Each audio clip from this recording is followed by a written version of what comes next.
Yamuna Tira Vanachari Jaya Radha Madhava Kunjabi Hari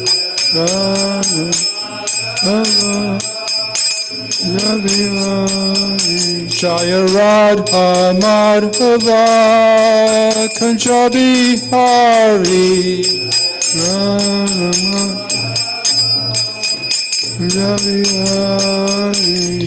Gopi Jana Vallabha Giravaradari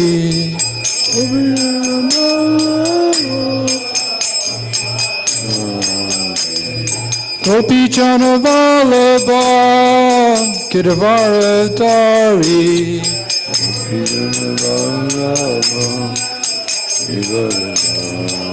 Yasoda Nandana Braja Jana Ranjana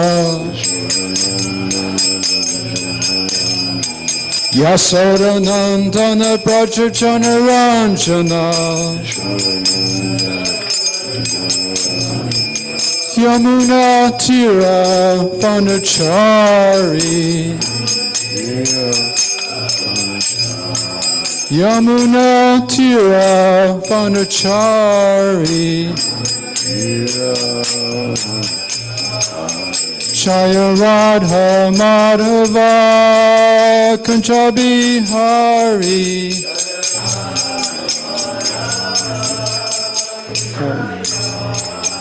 Jaya Radha Madhava Kunjabi Hari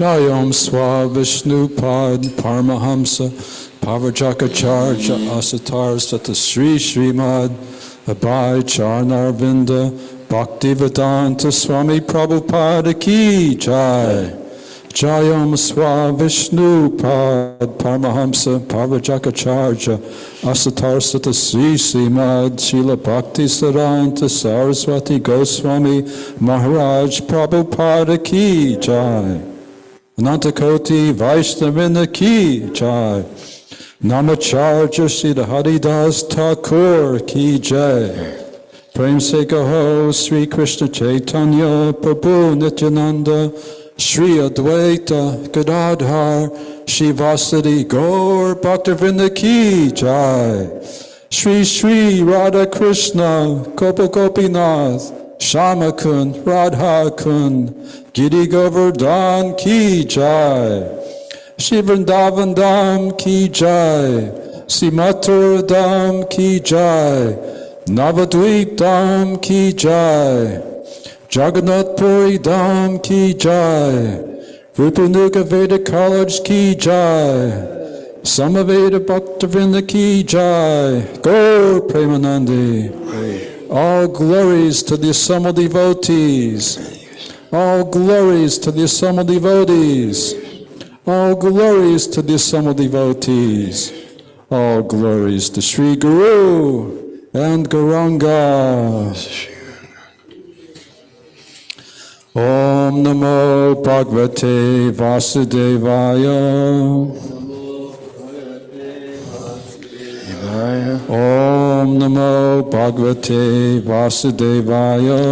Om Namo Bhagavate Vasudevaya. Om Namo Bhagavate Vasudevaya. Om Namo Bhagavate Vasudevaya. Srimad Bhagavatam, Canto 2, Chapter 1, the first step in God realization. Text number 6. Etavan Sankhya Yogabhyam Sadharma Pranishthaya Janma Labha Para Pumsam Ante Narayana Smriti. Etavan Sanka Yogabhyam Etavan Sankhya Yoga Sadharma Parnishtaya Dharma Parishtaya Janma Labha Prapumsam Ante Narayana Smriti Narayana Smriti Etavan Sanka Yogabhyam Sadharma Parnishtaya Janma Labha Prapumsam Ante Narayana Smriti Etavan Sanka Yogabhyam Sadharma Parnishtaya Janma Labha Prapumsam Ante Narayana Smriti Etavan Sankhya Yoga Bhyam Sudharma Parinishtaya Janmalabha Parapumsam Ante Narayana Smriti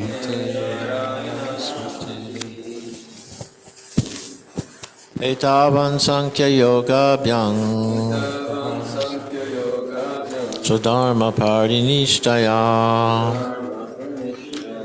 Janmalabha Parapumsam Te Narayana Smriti Etavan Sankhya Yogabhyam Swadharma Parinishtaya Janmalabha Parapumsam Ante Narayana Smriti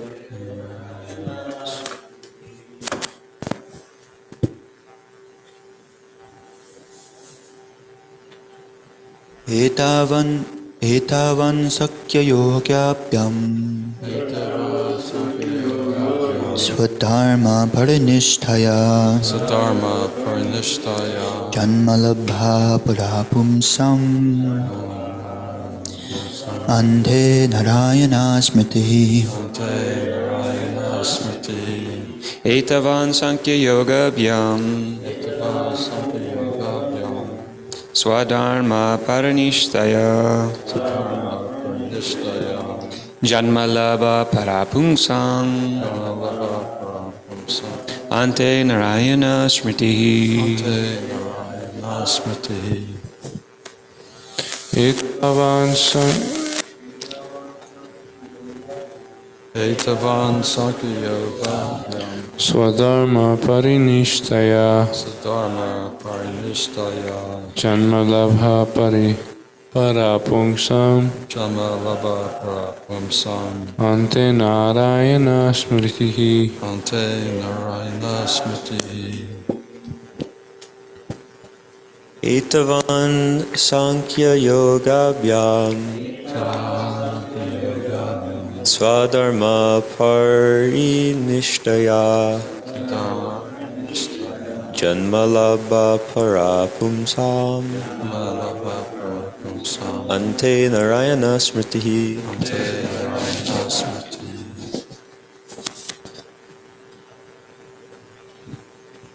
Etavan Yogabhyam Etavan Sankhya Yogabhyam Swadharma Parinishtaya Janmalabha Parapumsam Ante Narayana Smriti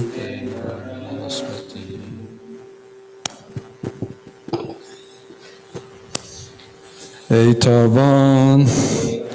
All these, Sankhya, complete knowledge of matter and spirit. Yogabhyam, knowledge of mystic power. Sadharma, particular occupational duty. Parinishtaya, by full perception. Janma, birth. Labha, gain. Para, the supreme. pumsam of a person, ante at the end, Narayana, personality of Godhead, smriti, remembrance. Translation and purport by His Divine Grace, A.C. Bhaktivedanta Swami Srila Prabhupada. The highest perfection of human life, achieved either by complete knowledge of matter and spirit, by practice of mystic powers, or by perfect discharge of occupational duty, is to remember the personality of Godhead at the end of life. Purport. Narayan is the transcendental personality of Godhead beyond the material creation. Everything that is created, sustained, and at the end annihilated is within the compass of Mahatattva, material principle, and is known as the material world. The existence of Narayan, or the personality of Godhead, is not within the jurisdiction of this Mahatattva. And as such, the name, form, attributes, etc. of Narayan are beyond the jurisdiction of the material world. By speculation of empiric philosophy, which discerns matter from spirit, or by cultivation of mystic powers, which ultimately helps the performer to reach any planet of the universe, or beyond the universe, or by discharge of religious duties, one can achieve the highest perfection, provided one is able to reach the stage of Narayan Smriti, or constant remembrance of the personality of Godhead. This is only possible by the association of a pure devotee who can give a finishing touch to the transcendental activities of all jnanis, yogis, or karmis, in terms of the prescribed duties defined in the scriptures. There are many historical instances of the achievement of spiritual perfection, such as that of the Sanakadi rishis, or the 9 celebrated yogendras, who attained perfection only after being situated in the devotional service of the Lord. None of the devotees of the Lord ever deviated from the path of devotional service by taking to other methods as adopted by the jnanis or yogis. Everyone is anxious to achieve the highest perfection of his particular activity, and it is indicated herein that such perfection is Narayana Smriti, for which everyone must endeavor his best. In other words, life should be molded in such a manner that one is able to progressively remember the personality of Godhead in every step of life. Translation again. The highest perfection of human life, achieved either by complete knowledge of matter and spirit, by practice of mystic powers, or by perfect discharge of occupational duty, is to remember the personality of Godhead at the end of life. Jesus Christ once told his followers, "Be ye perfect as your Father in heaven is perfect." But here in Srimad Bhagavatam is the actual process for becoming perfect, the actual details of how to become perfect. So this Srimad Bhagavatam is like the postgraduate study of spiritual knowledge. And there are different stages of perfection. There are the Brahmavadis, who achieve perfection by meditating on Brahman. They become detached from this material world and free from the modes of material nature. The Brahmavadis become free from all miseries, but because they fail to take shelter at the lotus feet of the Lord, their perfection is temporary. And the Paramatmavadis, they attain perfection by meditating on the Lord in the heart, by severe penances, practice of mystic yoga, But the highest perfection is meditating on the personal form of the Lord. God is ultimately personal, and God has many aspects, both personal and impersonal, but his highest aspect, his most attractive aspect is Krishna, the Supreme Personality of Godhead. And Krishna came to this material world 5,000 years ago, which is not very long ago from the standpoint of eternity, and he showed that he was the Supreme Personality of Godhead by displaying all 6 opulences of Bhagavan. But although Krishna came, he took the form of a 2-handed cowherd boy. So many persons did not believe that this cowherd boy could be the Supreme Lord. So while Krishna was present on this planet, not more than 200 persons actually understood that here's the Supreme Person, the Supreme Personality of Godhead, because Krishna's opulences were generally uncovered, especially in Vrindavan.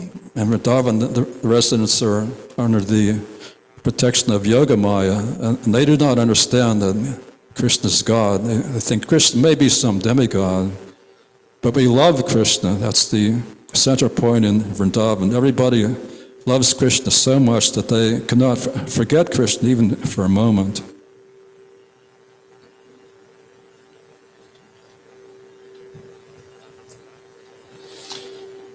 So there are different types of human beings, and there are different types of mentalities. Everybody's not of the same mentality. And Krishna explains in the Bhagavad Gita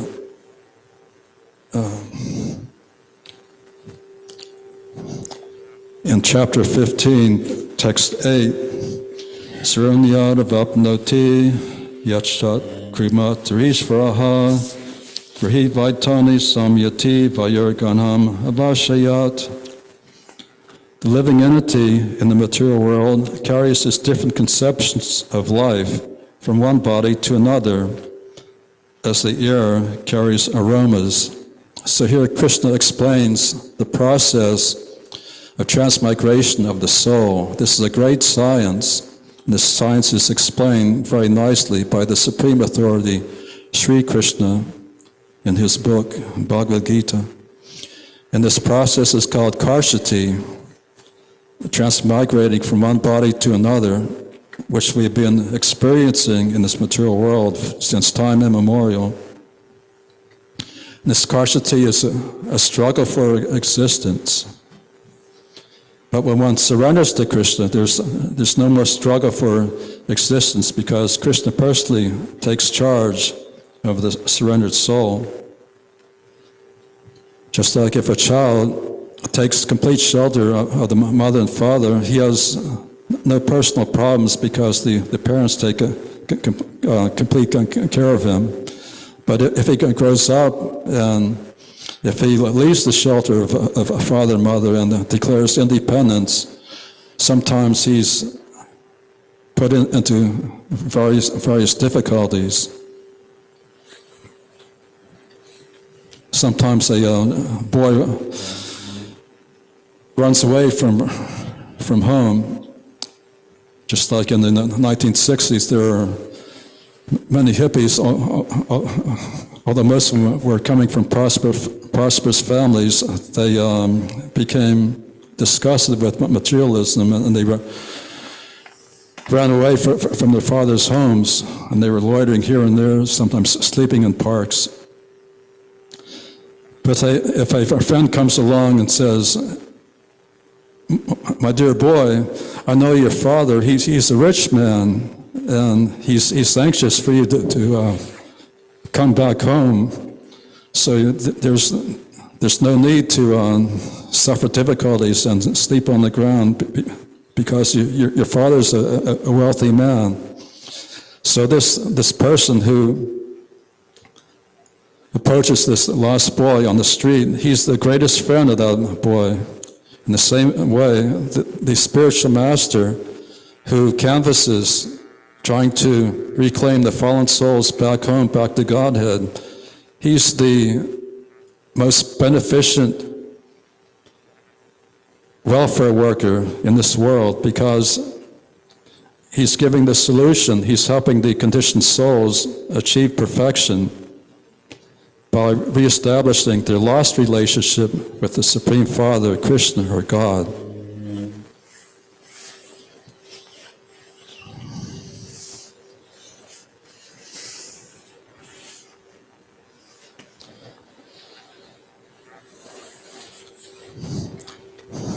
So the karmis are completely under the material conception of life, and the jnanis, although they have theoretical knowledge that they're not this body, the jnanis are usually absorbed in impersonalism, and they have no knowledge of devotional service.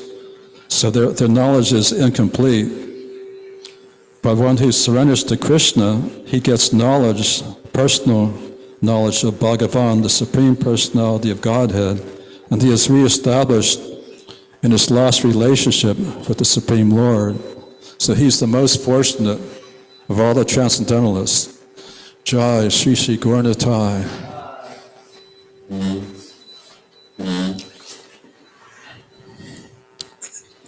And so sometimes the yogis, while they're meditating on the super soul in the heart, sometimes they become enamored by the byproducts of yoga, such as mystic powers. Even today, there are some yogis who can perform very wonderful things. Some yogis can manufacture gold. And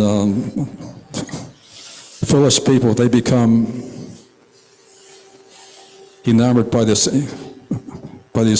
mystic powers, and sometimes they worship the yogis as incarnations of God. But this is all foolishness, because Krishna is the source of all the gold. Krishna is the gold mine, whereas the yogis can manufacture on these small quantities of gold. And the way they do this, Prabhupada explain how the yogis manufacture gold. In the evening, a yogi will eat some mercury, and the next morning, when the yogi passes urine, he'll collect that urine which has mercury in it, and he'll put copper coins in his urine, and those copper coins become gold. Because the mercury, by molecular structure, the mercury molecule was very similar to the gold molecule, and by chemical manipulation, the mercury can be turned into gold. But this is only the byproduct of this yoga process. Yoga means to link up with the Supreme. And the Bhakti Yogas, as Krishna explains in chapter 6 in Bhagavad Gita, the Bhakti Yogas are the highest of all yogis. And after many births and deaths, one who is in complete knowledge surrenders unto me, knowing me to be the cause of all causes and all that is. Such Mahatma, such a great soul, is very rare.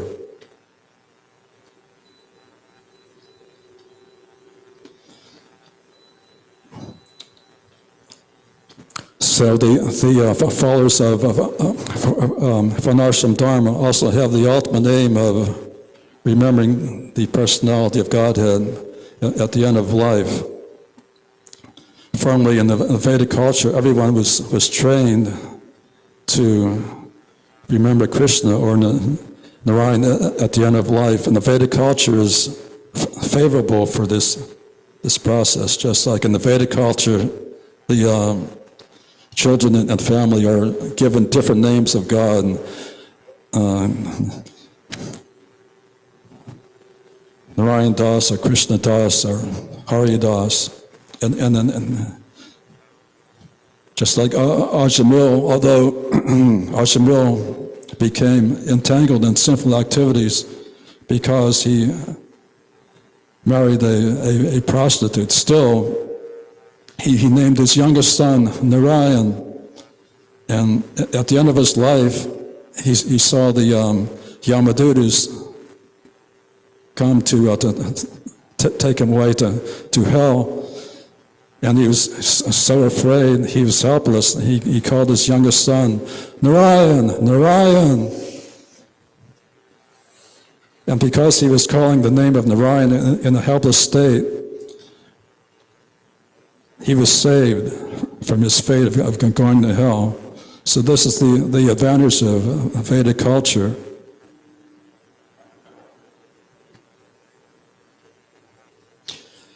So if one wants to attain perfection, one has to make some endeavor for perfection, because we're conditioned souls. Anything we want to achieve, we have to work for it. Whereas Krishna, or God, he's self-sufficient. He doesn't have to work. But just by desiring, Krishna can accomplish anything he desires. And Krishna desires us to return back home, back to Godhead, but Krishna doesn't interfere with our independence. This is Krishna's mercy. He allows us to do whatever we desire. But the fortunate souls, they live regulated lives under the protection of the internal potency of the Lord, and thus they can return back home, back to Godhead. And the process of bhakti yoga is very simple in the stage of Kali. One time, Sravana Bhattacharya asked Chaitanya Mahaprabhu, of all the items of devotional service, which one is most important? Because in the Srimad Bhagavatam, Prahlad Maharaj recommends 9 items of devotional service, and those 9 items are expanded by Rupa Goswami in the Nectar of Devotion. Those 9 items are expanded into the 64 items of Bhakti Yoga. And Chaitanya Mahaprabhu replied, Harinama, Harinama, Harinama eva kevalam, kalo nasteva, nasteva, nasteva, gatir anyuta. Simply by chanting the holy name of the Lord, one can achieve all perfection of life. So, in the stage of Kali, as described in the 12th canto of Srimad Bhagavatam, Kali Yuga is an ocean of faults, but there's one good opportunity in the stage of Kali, that simply by chanting Hare Krishna, Krishna Krishna, Hare Hare, Hare Rama, Rama Rama, Hare Hare, one can achieve the highest perfection of life. And if one chants Hare Krishna at the time of death, he can return home, back to Godhead.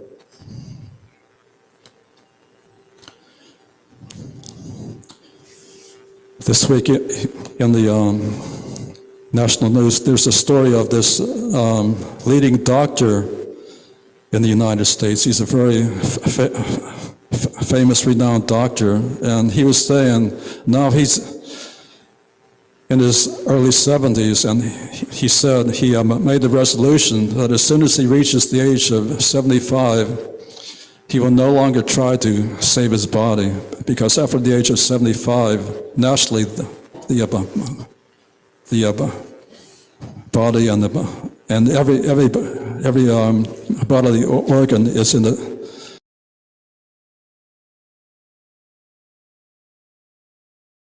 So this is an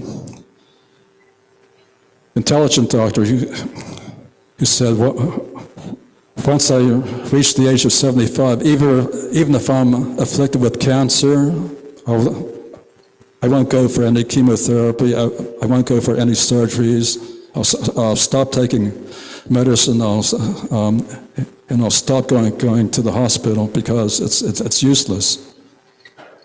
So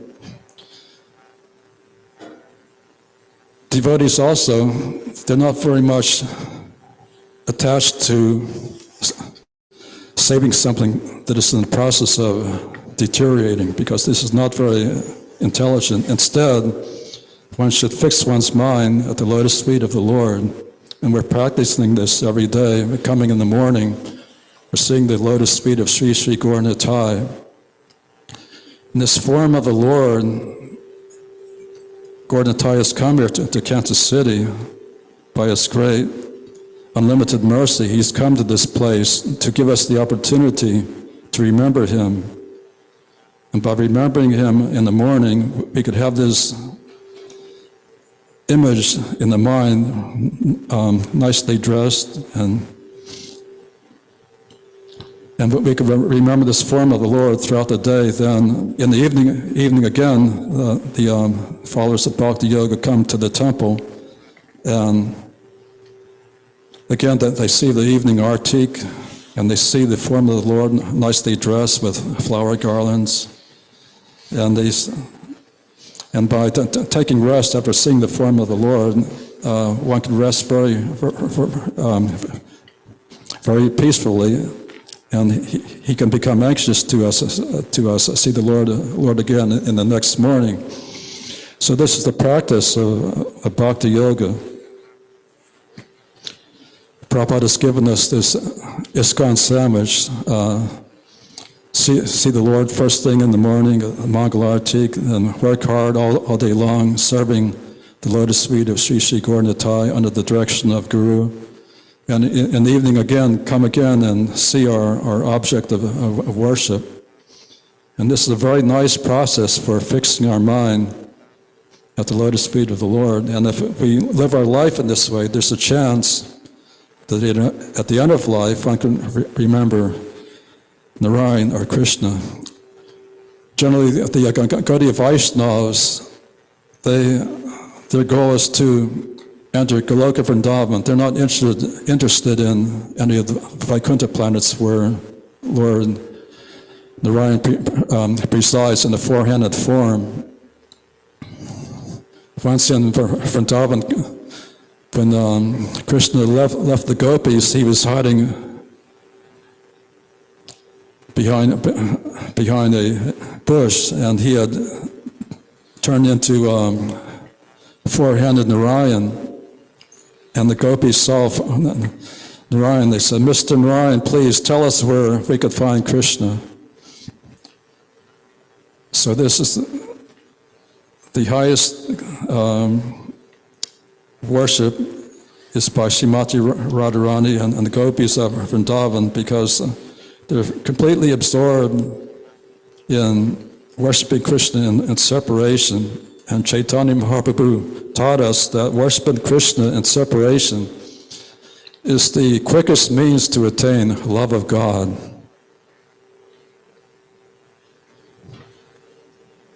Are there any comments or questions? Yes, Donovan Maharaj. The thing that everyone's looking for in different ways can be achieved by remembering the Lord at the last stage of one's life. For example, the karmis, they're described as following the varnashram system.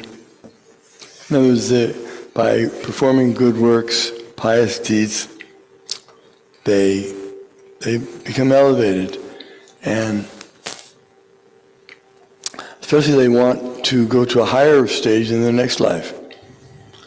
So if one is worshiping Krishna or remembers Krishna, he's the supreme, and all the other Narayan features and all the forms of the Narayan, of the different incarnations, they're all coming from him. He's the avatari. So they're also within him, so to speak. So if someone is interested in attaining another form of the Lord, Krishna can accomplish that. He can satisfy that desire very easily. That verse Akama sarva kamo va moksha kamo udaradi tirena bhakti yogena yajeta purusham param. Whether one has all material desires or desires liberation or is a pure devotee, he should worship the Lord, Krishna. So worshiping Krishna is beneficial for everyone, even one who's seeking something else, because Krishna can give that. There's a nice verse by Bilamangal Thakur. He says that since one he's been engaged in devotional service, he sees that mukti or liberation is standing with folded hands to serve him, and with her is dharma, artha, and kama, religiousness, economic development, and sense gratification. They're the servants of moksha or mukti, and they're all waiting to serve the devotee. So the devotee hasn't got to make any separate endeavor for achieving anything else. He can just put his full concentration on Krishna, and he won't be unfaithful to his former object of worship. This was explained to the brother of Rupa and Sanatan, Vallabha. He was a worshipper of Lord Ramachandra. And both Rupa and Sanatan tried to convince him that he should worship Radha Krishna instead. So he decided, all right, tomorrow I'll do it. I'll begin worshiping Radha and Krishna. But he couldn't do it because all night he cried at the thought of giving up his Lord Ramachandra. So they praised him because he was devoted. But actually, they wouldn't have advised him to do that if they thought it was detrimental for him. They didn't think that he would be unchaste to Lord Ramachandra by worshiping Radha and Krishna.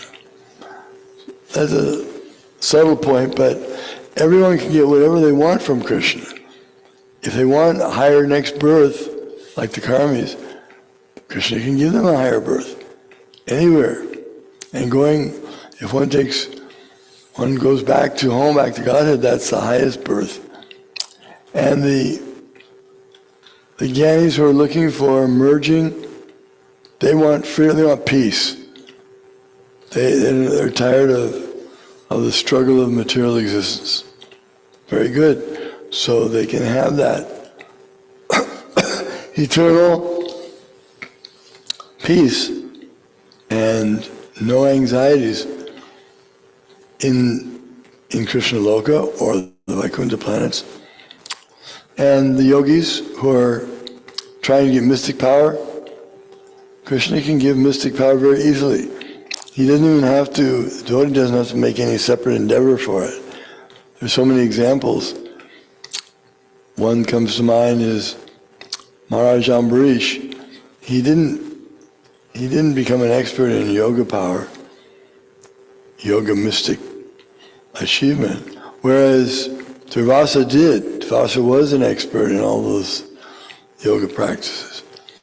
But when there was a disagreement between them, Durvasa was defeated by Lord Vishnu's Sudarshan Chakra.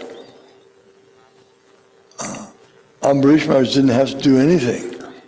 He was already engaged in devotional service, so he didn't have to do anything to get the mystic power to defeat Durvasa or travel up and down throughout the universe or have different powers. Everything happens automatically by Krishna's grace. So whatever one's looking for, he should remember Narayan at the last stage of life. And the best way to do that is to practice remembering the Lord all the time. Anyway, not to just wait and say, I'll remember the Lord at the last moment. I don't want to waste my time now remembering Narayan.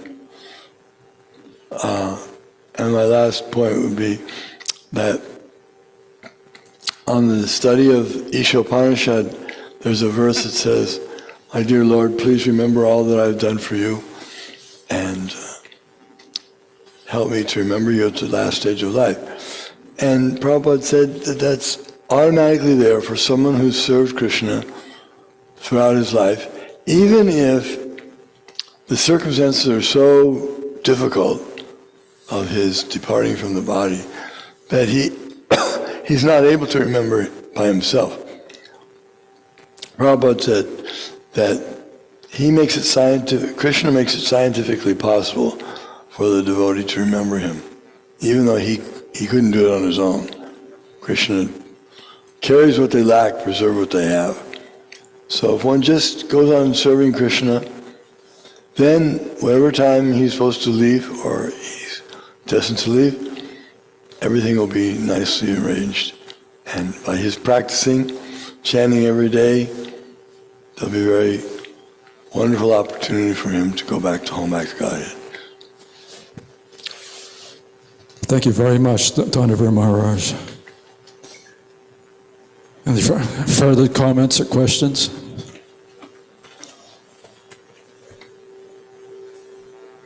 Mathuranath Prabhu.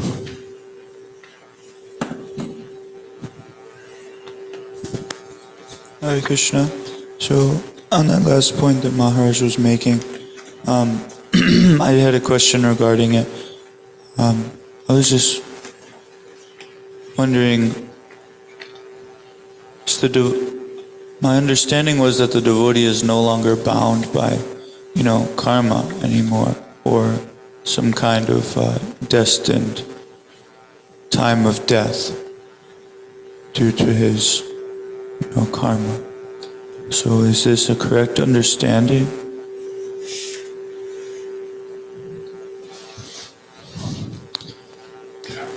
Yes, but a devotee thinks that I'm a conditioned soul, so I'm still affected by my past sins. A advanced devotee never thinks I'm advanced. He thinks I'm a fallen soul. I'm the most sinful soul, and if I'm suffering, it's due to my sins. But Krishna takes such a sincere soul back home, back to Godhead, very, very easily.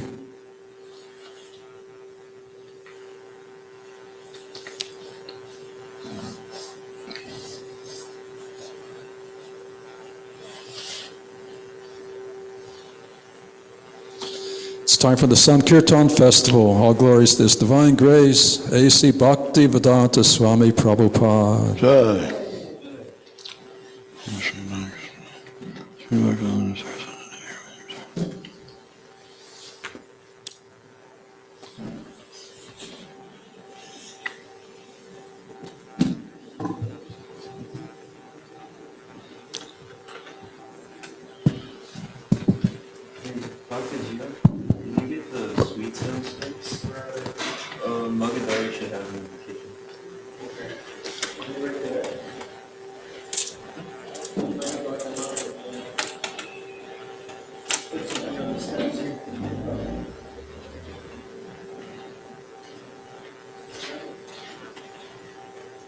Oh, no.